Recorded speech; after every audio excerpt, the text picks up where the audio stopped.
नवासे रसूल इमाम हुसैन अलैहिस्सलाम के मारका करबला में हक़ पर होने की एक वाज़ेह दलील ये थी कि मदीना से मैदान करबला तक आपके साथ काफ़िले में जितने लोग भी शामिल थे उनमें एक वाहिद शख्स ने भी शहादत तक आपका साथ न छोड़ा था। बावजूद इसके कि इस सख्त और मुश्किल सफ़र में अपने साथियों को जगह जगह इमाम अलैहिस्सलाम फरमाया करते थे कि हम मौत की तरफ बढ़ रहे हैं। रिवायत है कि जब काफ़िला हुसैनी ने एक मकाम पर पड़ाव डाला तो आपने चिराग बुझा देने का हुक्म दिया और लोगों को ये इजाज़त दे दी कि जिसे अब भी वापस जाना है वो जा सकता है। मुझे उस शख्स से कोई शिकवा नहीं और ना ही रोज़े आखिरत उससे सवाल करूँगा।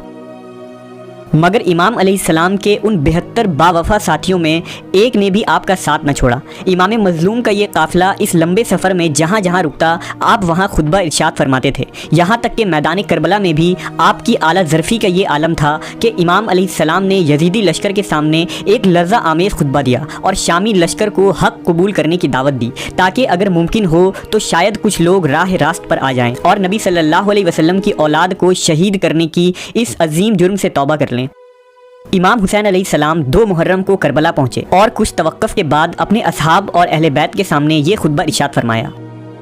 अम्मा बाद मामलात ने हमारे सामने जो सूरत इख्तियार कर ली है वो तुम्हारे सामने है। यकीनन दुनिया ने रंग बदल लिया है और बहुत बुरी शक्ल इख्तियार कर गई है। इसकी भलाइयों ने मुंह फेर लिया है और नेकियां ख़त्म हो गई हैं और अब इसमें इतनी ही अच्छाइयाँ बाकी रह गई है जितनी किसी बर्तन के तह में बाकी रह जाने वाला पानी।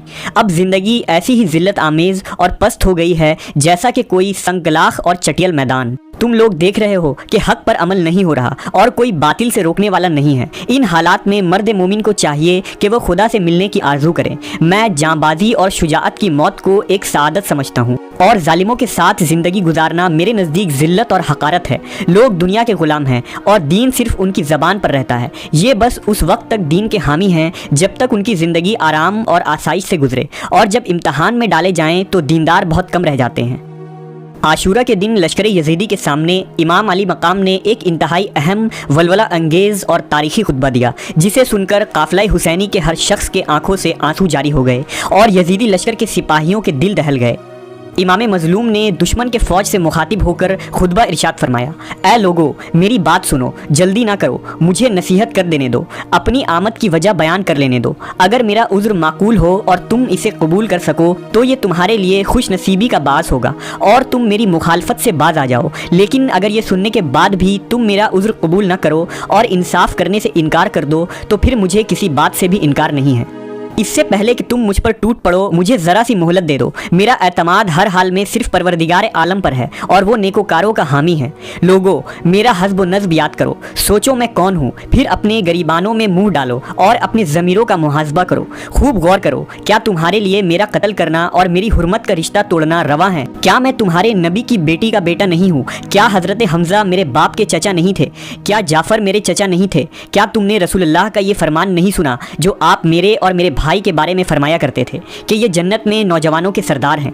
अगर मेरी बातें सच्ची हैं और ज़रूर सच्ची हैं क्योंकि वल्लाह मैंने होश संभालने के बाद से अब तक कभी झूठ नहीं बोला, तो बताओ क्या तुम्हें तलवारों से मेरा इस्तकबाल करना चाहिए? अगर तुम मेरी बात का यकीन नहीं करते तो तुम बरहना तस्दीक कर सकते हो। जाबिर बिन अब्दुल्लाह से पूछो, ज़ैद बिन अरकम से पूछो, अनस बिन मालिक से पूछ लो, अबू सईद खुदरी से पूछ लो, वो तुम्हें बताएंगे कि उन्होंने मेरे और मेरे भाई हसन के बारे में रसूलुल्लाह को ये फरमाते सुना है या नहीं। क्या ये बात भी तुम्हें मेरा खून बहाने से नहीं रोकती? अगर इन बातों में कोई शक है तो क्या इसमें भी कोई शक व तरदीद है कि मैं तुम्हारे पैगंबर की बेटी का बेटा हूँ? खुदा की कसम मशरिक व मगरिब के दरमियान पैगंबर की बेटी का फर्जिंद मेरे अलावा कोई नहीं है। क्या मैंने किसी को कत्ल किया है कि इसका खून का बदला मुझसे ले रहे हो, या किसी का माल उठाया है, या किसी जख्म के कसास मुझसे चाहते हो? खुदा की कसम ऐसा हरगिज़ नहीं होगा कि मैं जिल्लत का हाथ थामूं और ना गुलामों की तरह भाग जाऊंगा। ऐ बंदगान खुदा, मैं तुम्हारे और अपने परवरदिगार की पनाह मांगता हूँ उस सरकशी से जो रोज़ जज़ा पर ईमान नहीं रखता है।